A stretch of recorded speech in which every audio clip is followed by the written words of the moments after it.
Good fucking morning, ladies and gentlemen! Welcome back to another episode of Proof of Person. Today we have the incredible Ship with us. So much to talk about. So excited to have you here. What a fucking show is about to happen today. How are you doing, brother? It's been a while. How's everything? Thanks for having me on. I love the energy that you're bringing to the stream right now. So I'm excited to be on, if I'm not mistaken, episode 20 or 21. 20, Not yes, sure. yes, sir. 20. So it feels good. I think 20 is your lucky number from now on. It's up to you, my friend, but I think it clicks well. How are you doing, man? Like, I heard you going to KBW. You're definitely going to Singapore Token. Are you where are you in the world right now? Are you flying soon? What's happening? Yeah, bro. I know we spoke a little bit earlier before this, but Asia Q3 is in full effect right now. Going to be traveling to KBW at the end of this month. And then right after that, we're going to Singapore, where I'll see you as well. So yeah, I'm excited around this time of the year. All the Asia events are like, popping off back to back to back. So super excited. And everyone knows Asia's the alpha. And truly, I think, you might hear about it on the timeline, but when you really experience it by actually being there in the present, it's an incredible scene to have. Yeah. Yeah, definitely different mindset and just refreshing to go to that side as well. And so many people now taking it, I mean, way more serious than in the past few years, even though they were already like Abstract team taking 5 weeks to go to the Asia tour. Like so much going on that side. It might be time for us to move as well to that side, not just go every few months, But yeah, very exciting time ahead with these events, especially with Singapore. And Bing Bong, obviously, that we're going to talk about as well in the show in a bit. And as famous as you are, do you mind doing a quick TLDR for anyone that might be not currently online or just joined today in the space? Just a quick, who you are and what you do in TLDR. Yeah. So I'm Shiv. I've been in the industry for 4 years now, and I work full time at Pudgy Penguins and abstract on the community side of things and strategy as well. So what does that really mean? Like I really everything when it comes to growing and scaling our community on chain and obviously IRL. So obviously that involves a lot of our IRL activations and a lot of stuff around little pudgies in Web3. So like definitely scaling our YouTube show, the IP, just the culture and community around it. And I think over the past couple of years, Pudgies has gone from being the underdog within the space to definitely leading the culture and the way forward for how IP native projects from crypto can really strive in this industry. So yeah, a lot of exciting stuff. And on the abstract side, really consumer focused blockchain, really focusing on that 0 to 1 when it comes to onboarding, getting people on chain. And it's been fun, bro. It's been fun. And Bing Blong is like a passion project of mine.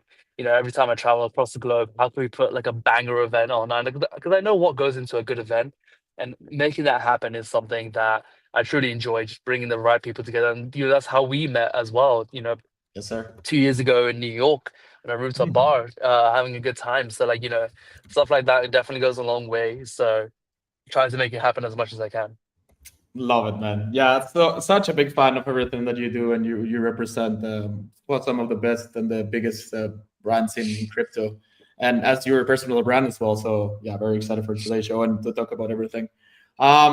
Before we go through all that, do you mind taking us a little bit back to where, like, before NFTs? I think you started with crypto during COVID. What was your first NFT? Like, who was your best friend at the beginning? Like, how did that start? Quick TLDR, and then we just transition into today and then the future afterwards. Oh, yeah, for sure. I mean, I got into the industry 4 years ago, and I really got in because one of my buddies I used to play games with, he joined the Discord one day and he was like, "Hey, bro, like I'm into crypto right now, bought Ethereum, the DeFi project." DeFi 2021, it was definitely something that you had to experience and just be there. And he spent like the next like 4 or 5 hours really just breaking it down to me, to the point where, as a uni student, I didn't have much money at the time. But then I bought my first Ethereum, got into some DeFi protocols, and really started printing from that point onwards. Obviously, I round tripped a lot of bags, but definitely is something that got me really hooked and got me deeper.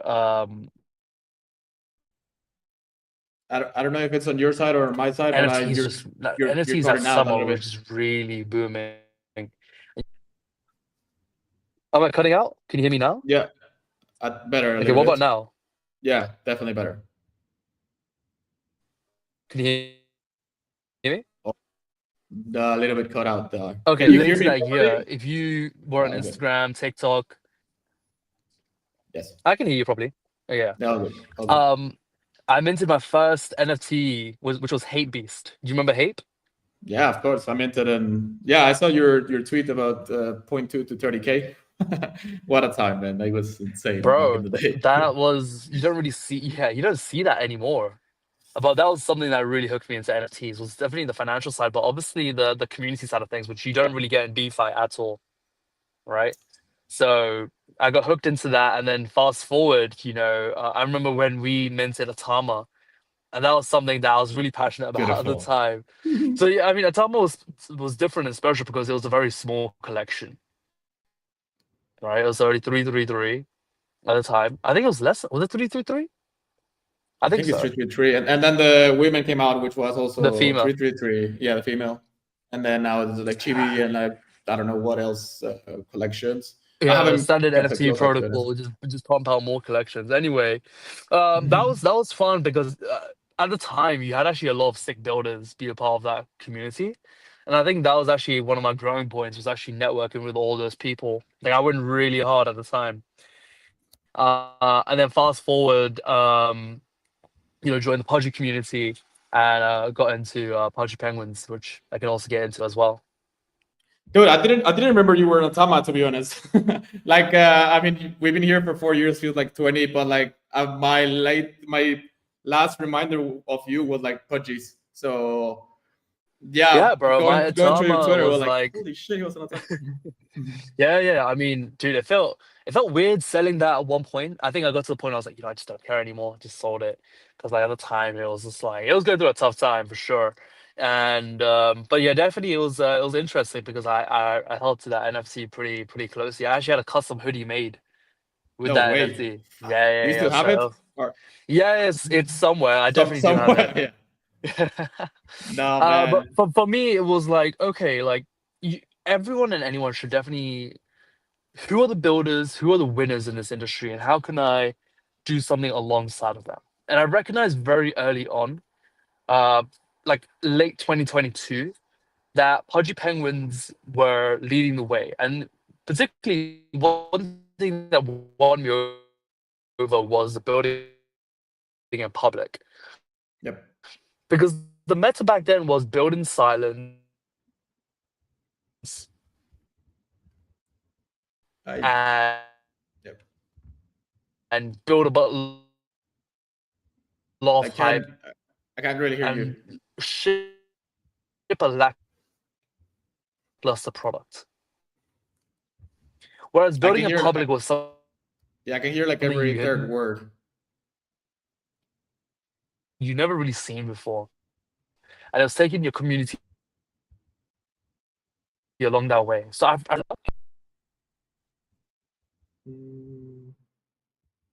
Yeah, I can't really hear you, man. I don't know if it's me or if it's on your side, but can you hear me properly?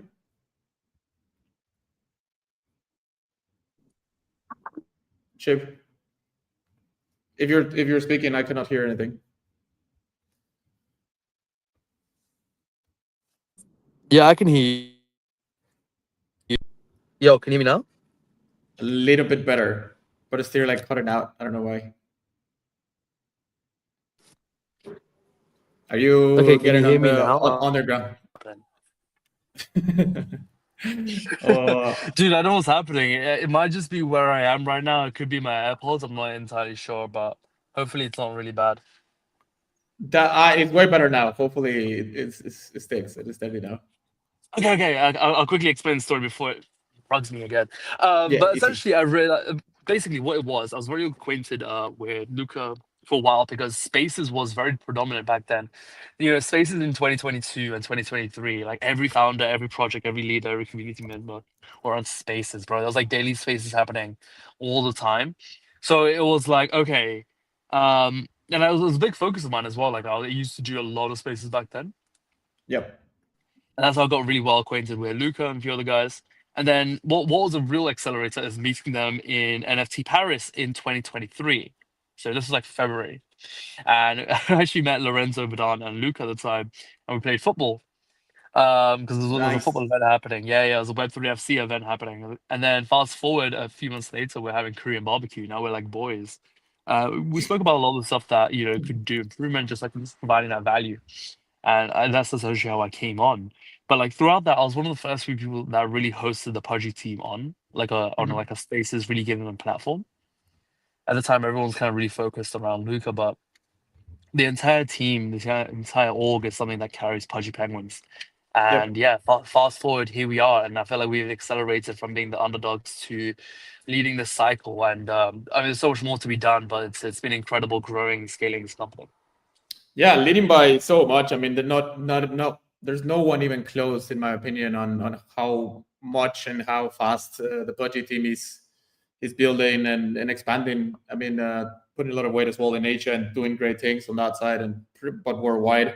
I was very curious of how it started. Like before you, like when you decided to become a pudgy and your PFP to then become part of the team. But like I didn't know it was Paris and football with Luca and the boys. So yeah, man, Bro, that's great. that's what it is. It's and this is why I have a big focus around events and attending Yeah, these events. Is like meeting people online is incredible. I love how this industry really allows for that.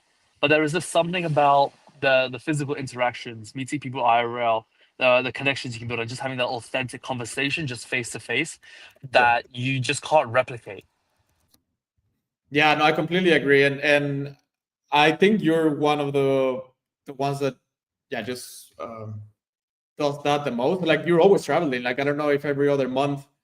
But you always Dubai tokens, Singapore token, NFT NYC. I think you guys did a big one in Vegas a few years ago. Like you've done it all, and like yeah, IRL has always been the alpha. So I think you put a lot of weight on that, and you keep seeing a lot of the same people, right? Like it's just reconnecting, but also connecting with new ones. That has always been the alpha. But like also like going real quick back a little bit back on the big bong idea, like that was 2022, like starting the bear market. There was a few events already. Well, AFACE was massive in that year as well in NFT NYC. How did the idea of Bing Bong happen? Like you just said, like we're just really good at events and we want to make something huge and look at it, what it is now. Like, what was the initial idea Like, were you already thinking of like we're gonna build a fucking empire of events? Like, Honestly, no, and I still can't believe it, bro. Like, Bing Bong was yeah, meant to be this one-time thing in New York. Me and my friends just came together, be like, "Yo, dude, like, I've been to so many events, and most events are very shitty. Like, just yeah, truthfully, they're just people spend so much money traveling across the globe, especially for me. Like, I'm coming from Europe, I'm from London to America, and it's not cheap, especially New York, right? And you tally that up throughout the year, how much you travel. You're not trying to go to shitty events. You're trying to make the most out of it. Anyway, so I realized, hey, look, I know what goes into a good event, just like simply breaking it down, something that's inclusive for everyone, right? Not everyone wants to party. Some people want to network. Some people want to drink. There's an open bar. Some people want to have good music, good activations, like all these little stuff that adds up, good venue. So all this stuff that ticks up, and like people just don't know how to organize an event. So this was really my first time organizing an event. So like I was like, cool, let's do something in New York, Manhattan, rooftop bar. And dude, it sold out. We had 400 plus people come. It was incredible. We had shish. incredible sponsors. We gave a lot of merch out, a lot of cool shit. And then people wanted more. So okay, we did it again. We did Vegas. This time we did a mansion party. We had a pool in the back. We had did a lot of different cool things. I guess what people wanted more. So then we did Miami. We rented out a club. Definitely did more of a party style, more DJ, and more fun. And then 15 events later, people still want more. And it's kind of a thing that's kind of become its own cool thing where like people can't wait for the next Bing Bong event because like people know what to expect. Good times, good energy, good people, good networking, good activations. Um, and yeah, it's fun. It's fun trying to facilitate these cool activations and really bring like-minded people together. So yeah, I still can't Yeah, believe like we've come so far. dude, I think in general people overcomplicate things. Like it can be as simple as like I had a lot of fun. Like when is the next one, or the next big crypto event is in Vegas or in Miami. Like, are you guys gonna be there? And then it just became a snowball, and look where it is and how big it is a few years later. Like, I'm happy to hear that it's such a simple story, even though I would have guessed it was like you already had the vision. Like 5 years from now, this is gonna be massive, like it is already. But yeah, sometimes it's as simple as that. Like it's just fun, and you understand the people that are going and want. There's not much expectation besides having fun. So absolutely love that. And yeah, you're huge now as well with activations and like the IRL connections and yeah, just meeting people in general. So is the core team the same from when you guys started, or has it changed a little bit with Faded, Irritated, and GG? Team, it's the same, folks. Same things, man. That's awesome. Yeah, but yeah, we met in that first NFT NYC. Is this one that I'm displaying in the screen right now? I remember that that photo. I mean, I didn't take it obviously, but it was great. And I remember you were saying a lot. It was a movie. It was a movie, which it was. It was such a great event. And then every other that followed. I think I've been to Bing Bong Singapore and two in NFT NYC. Been Maybe they to want Bing in Bong Hong Singapore. Kong. Did you do I anything think in Hong Kong? No, that was only Ape there we Festival. go. Yeah. Can you hear me now? Way better, man. Like if you were beside me, this is incredible. Way Okay, yeah, better. it was definitely my AirPods. Yeah. What was your? I think you cut out. What did you say again? Did you guys do any events in Hong Kong so far to Bing Bong, or only? No, I we think it was haven't. So not yet. Our Asia focused ones have been around really just Singapore so far. But I was actually talking to the team yesterday, and I was like, man, I was in Bali and I had my layover in Hong Kong. And I was like, this shit is beautiful, and obviously, like Web3 is just massive in Hong Kong. So next year, I definitely want to focus on Korea and Hong Kong Yep. for sure. You're not doing Korea this year. It's more express, more like trying to go to more events at the same like in. No Bing Bong this year in Korea, but we have a lot of pudgy events happening, and we have a lot of pudgy events happening in Singapore, including Abstract. So, yeah, we're focusing a lot around those. So it should be fruitful. And I'm actually excited, attending, obviously hosting these events, but also attending a lot of other events because like a lot of teams are based in like Korea and Singapore. So yeah, it's cool to meet them. Yeah, no, that's gonna be very exciting. Yeah, dude. I think I saw that the Pudgy event is on the 29th. Do you remember the date? By any chance, if anyone is on the chat or listening and doesn't remember, We actually have the quite a few original events. list. So like we have a few events. If you go to like our Twitter, you'll see like 5 Luma links listed underneath. So we have like one each day. Different Oh style god, events. We have like the evening events, we have the daytime events, the more activation events. So like best way to say it, we have one like every day. nice. And I saw a go-kart Bing Bong. Is that the main event, or that's just a side event that you guys are sponsoring? And what's the deal with that one? Yeah. So we're partnering with the Universal X. They want to do a go-karting event, and we're assisting them. Nice. But like the main event is on a club or a yacht or somewhere else. We haven't Perfect. announced it yet, so stay tuned. Classic, fucking classic, man. Yeah, Yeah. classic last minute announcements. I know, standard. No, masterclass in marketing, obviously, as always. So understandable. But yeah, I can't wait. It's gonna be fun as hell. Um, I wanted to ask as well about Iceberg Radio. I honestly don't remember this. I don't know how you manage with so many things at the same time. I don't. This is like from 2023, the tweet. So were you already like in the playbook with Whale? Were these like you were just joining? I mean, hosting this and like joining a bunch of other spaces. I know you're very big on the spaces idea and like definitely suggest for people to join more for their brand and in general to meet other people. How did Iceberg Radio happen back then? Yeah, so this is a throwback. This is when I used to do a lot of spaces. So I had the playbook that I'd been doing for a couple of years. I had the whale show that I'd been doing as well. And Iceberg Radio was focused around Pudgy. So I had Maya, Becca, Raj as my co-hosts. And we'll Yeah. do spaces around focused around the Pudgy ecosystem at the time. And it was definitely focused on that community side of things. Again, very early on, like you said, 2023, very early stages of, Pudgy Penguins. There was so much that we were doing that I just wanted to focus on. So, yeah, I mean, that's a throwback. We don't do the show right now, but I'm happy to do one perhaps like down the line again. But yeah, it was definitely a very important aspect when it came to building our community earlier on. And our community is just like insanely massive now. So, good times. Yeah, I love it, man. And you collab as well a lot with the NF Studio, right? Like with Aurora and her team, like all of these very aesthetic photos, graphics. Um, you've always been very big on IP and quality art.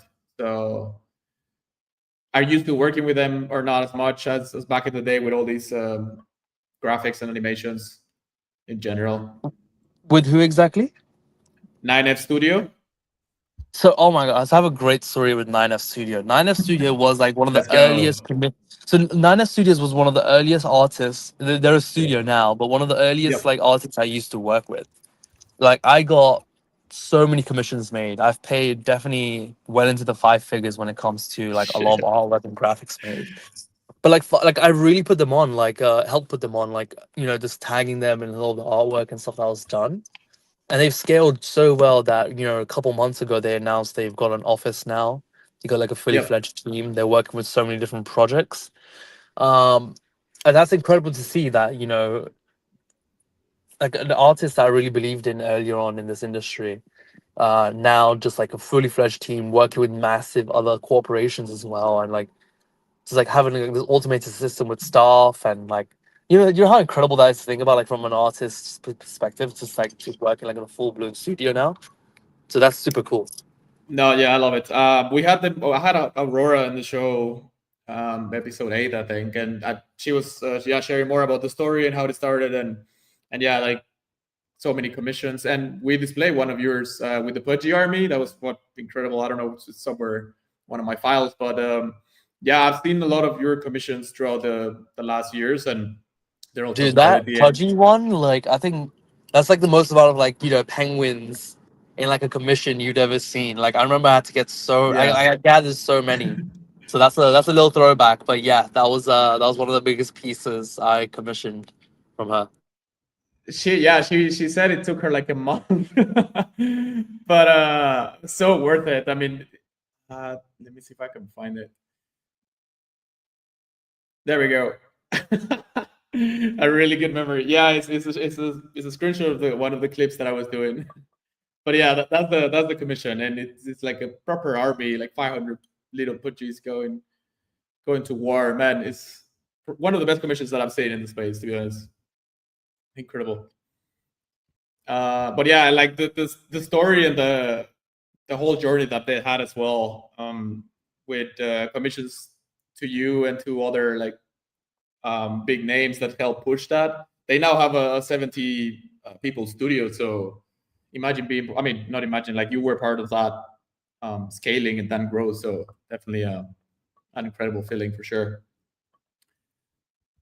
But yeah, now, I mean, nowadays you're more, I mean, besides everything that you're doing with Pudgy and Abstract, you're also expanding to like these type of blogs that are incredible. I mean, this is the teaser that you shared in like 10 seconds, and then you share the, I think it was a 4-minute video. Can you share a little bit more on that experience? Like, how are you, did they approach you, like Sue, like what was the process? And like, are you partnered with them in the long term? Are you partnered with different types of similar brands? Like, what's the deal So yeah, exactly? like I'm not partner with Sui, but I have a good relationship with them, right? So on the Pudgy side, we're partner with Walrus, so I have a good relationship with them. They asked me if I want to come. This is their first like creative retreat they've done called Sui IRL, and I was more than happy to come in as well and like obviously capture the experience. You know, as a creator, like that's, you know, that's how I started up in this industry. That's someone I'm always gonna be, and like no matter what I do and pursue, I think content creation is always definitely gonna be the strongest and most powerful vertical one can have. You even see like builders, founders, leaders, you know, they have to be a content creator themselves. Anyway, yeah, with the video creation stuff, it's something that I really started focusing on, you know, since like actually Dubai earlier this year. So that's like 4 or 5 months ago now. It's like, okay, I'm traveling across the globe. I'm meeting these incredible people. I'm having these dope experiences. You tell someone you're going to a crypto event, it sounds so boring, right? Like it sounds Yeah. super boring. So I was like, okay, cool. Let me actually start vlogging this.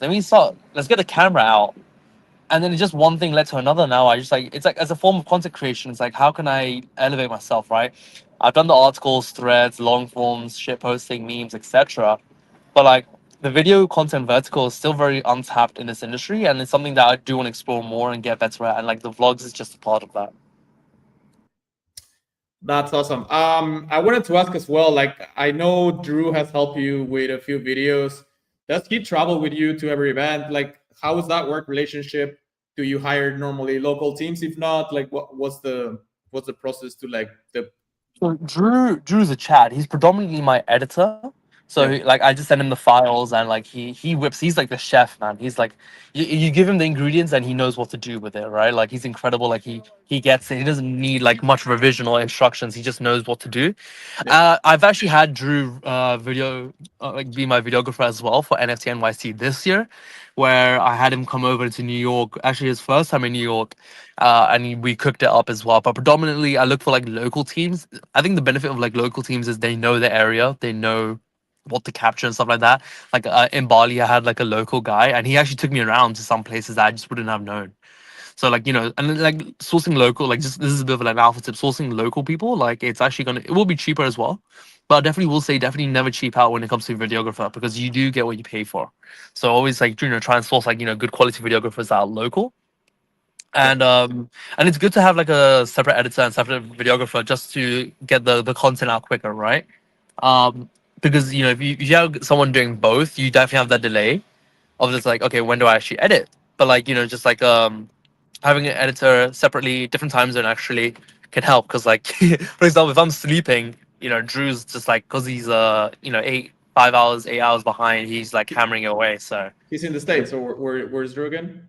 Yeah. he's in Canada. Yeah. So Okay, like, yeah. you know, it's a bit of an alpha tip. Nice. Yeah, very good tip.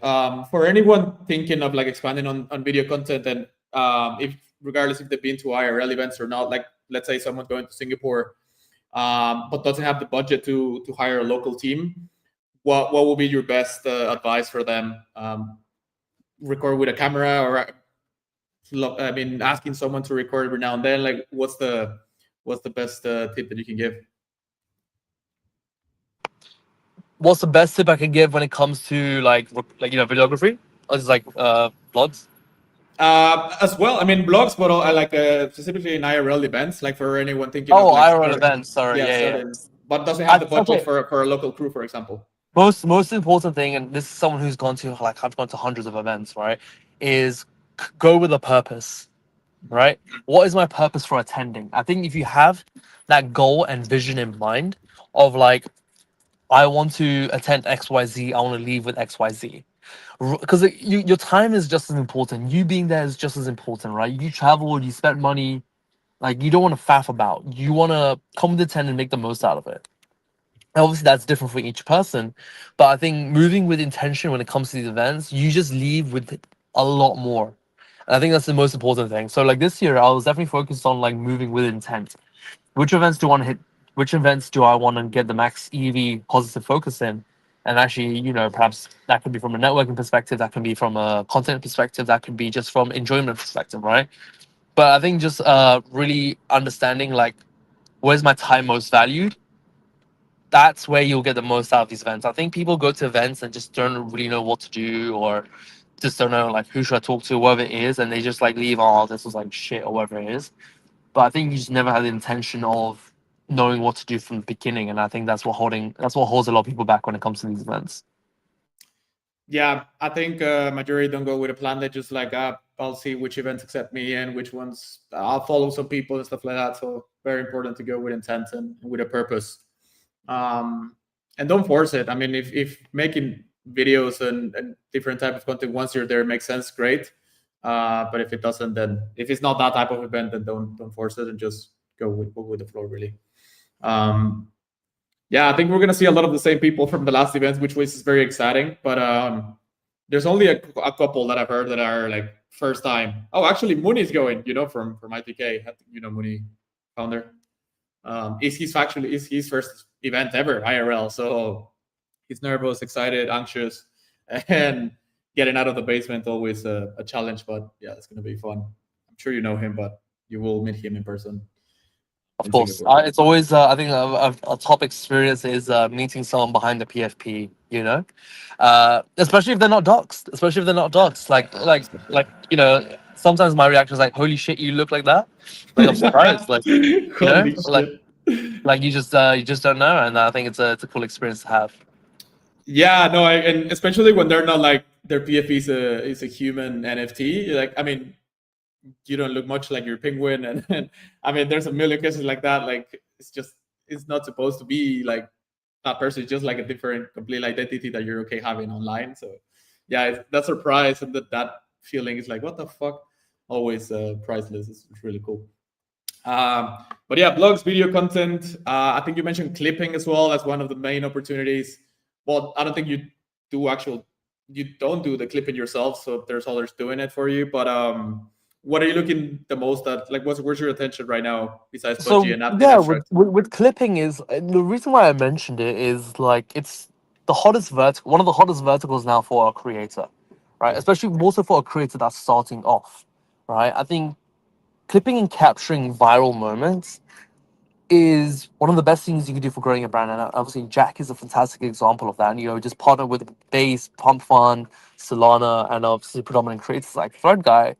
He's able to capture viral moments from streams. Because, like, here's the thing: most people just don't watch streams. They don't have the time to, right? So what they rather do is watch clips, watch the important parts. I think it's dead. Yeah, thank you. Yeah, watch the important parts and like really just like digest that. Marketing has really changed in the past 4 years. Look at TikTok, Instagram, Snapchat, Facebook. Everyone consumes short form content, from the kids to the adults. So short form content, right? It's like the strongest vertical you definitely want to attack, right? And I think it's a great way to bootstrap if you're a small creator to accelerate your growth. Yeah, no, I completely agree. It's you start by understanding what others that are more experienced, what they're doing, and then you start learning and capturing those viral moments and those highlights that you said as well. Sub 1 minute, sub 2 minutes, and then eventually it might give you the courage in a way to like start creating yourself, like on the other side of the camera. So I do agree on clipping with being one of the most important verticals that people are not looking at that much. And then eventually, hopefully, develops into something else and creating content themselves. So yeah, for anyone listening, definitely consider clipping, video content, streaming in general. Anything else that you're paying attention to that you recommend people to do as well, and how Q4 2026 is looking in general? What do you think? Are you getting the golden super cycle? I think Are we going I think bearish? the biggest, so for up and coming creators, of course, besides clipping, really what we need to see more of is high signal content in like niche narratives, right? Right now you're seeing a lot of people make prediction market content. John Wang is a fantastic example of really making high signal content, and now he's working at Kelshi. I think InfoFi has been a great example of okay, there's so many different ecosystems, there's so many different ways I can talk about these niche topics, where I think if you saw more creators talking about and making quality content around a lot of that, you're going to see a lot of explosive growth from a lot of them. So yeah, definitely want to see more of that. And how we look in Q4, I think we're looking bullish.